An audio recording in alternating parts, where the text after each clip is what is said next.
Hello and welcome to step 8. Here we see 4 boxes or 4 containers of Maltesers. There are different ways we can count the total number of Maltesers inside the boxes. We could look at each box, or alternatively, we could look at how many are in one box and multiply them by 4. That should give us the same count.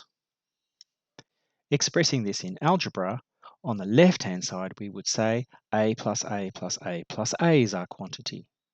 On the right-hand side, we would just write that as 4a. And I think now you get the idea. If someone was asking me to multiply 4 times a, I would just write it as 4a. So 4 times a is 4a. We're not really doing any maths here. We're just writing it in a different way. Now, however, we are going to do some maths. 3 times 2a.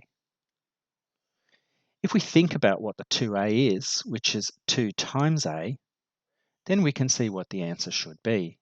We're going to multiply the 3 by the 2 and get 6 times a, which is 6a. So 3 times 2a is 6a. How about if we reverse the order? 2a times 3. Well, I hope we get the same answer. Let's see. The 2 times a gets expanded times the 3. Using the properties of multiplication, I know that's the same as 2 times 3 times a, and now we're back to 6a. If we're multiplying two pronumerals together, again we'll use the convention of algebra. A times b, we're just going to write as ab. Once we start adding numbers into these pronumerals, such as 3 times a times 2b, well, expanding it will reveal what the answer should be. 3 times a, 2 times b, we're going to move the digits around, and we're very happy it's 6ab. Now, normally I'm never going to expand it out like this. I'm going to go straight from 3a times 2b is 6ab. We're just doing this to see why we are getting these answers. All right, can you have a go at these ones? I've done the first one for you.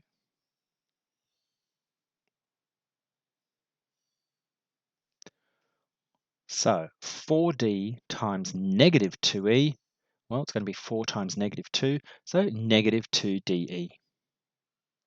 How about when I have 3 terms? Not much changes. We're going to look at the digits, the numbers. 3 times 7 is going to be 21, and then ABC. 2c times 3b. Well, 6cb. However, most people are going to stop themselves after that, and they're going to rewrite it as 6bc. Why would we want to do that? It's a style thing. Stylistically, it looks better to put them in alphabetic order. But strictly speaking, they're both correct. No one's ever going to say you are incorrect. Now there's a final wrinkle in multiplication. What if we multiply the same pronumerals, a times a? We could write but instead we're going to write a and a little power 2 there. That's shorthand for a times a.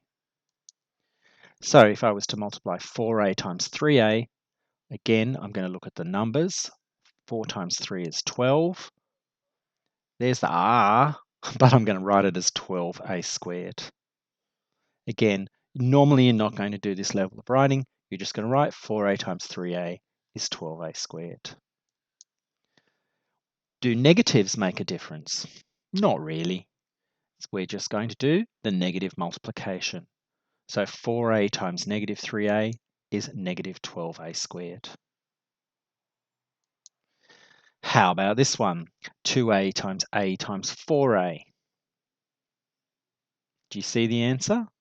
We're going to multiply the 2 by 4 to get 8, and then we're going to have 3 of these a's multiplied by each other. And instead of writing 8a, we're going to write 8a cubed. So that's how we say something to the power of 3. We say it's cubed. We'll see why soon. And if we have a slightly more complex mixture. How about this one? 2a times b times 4a. Again, multiply the numbers, which gives me 8. There are 2 of these a's multiplied in a b.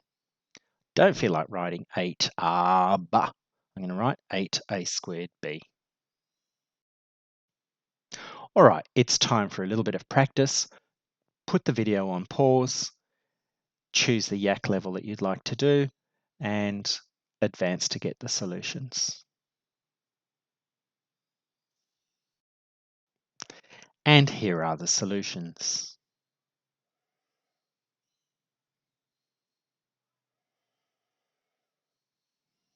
Now, at this stage, it's time to talk about order of operations, because if we're not careful, we're going to get into trouble. Let's look at the first expression, 5 plus 2 times a. Being very careful when we simplify this, multiplication comes first. So the answer to this is 5 plus 2a. And in fact, we can't go any further because they're not like terms. In the second example, 5 times 2 plus a, again, the multiplication wins. So we go 10 plus a, and we have to stop. We can't go any further forward. The final example here can cause problems for new students. Looking carefully, the multiplication takes precedence. So take it step by step. The 7 times 2a becomes 14a. The 2 times a becomes 2a. And now we can join them together to get 16a. So pay great care with order of operations, remembering multiplication and division come before addition and subtraction. We're now ready to do our final step of like terms, which is going to include x, x squareds, and xy terms. See you at the next step.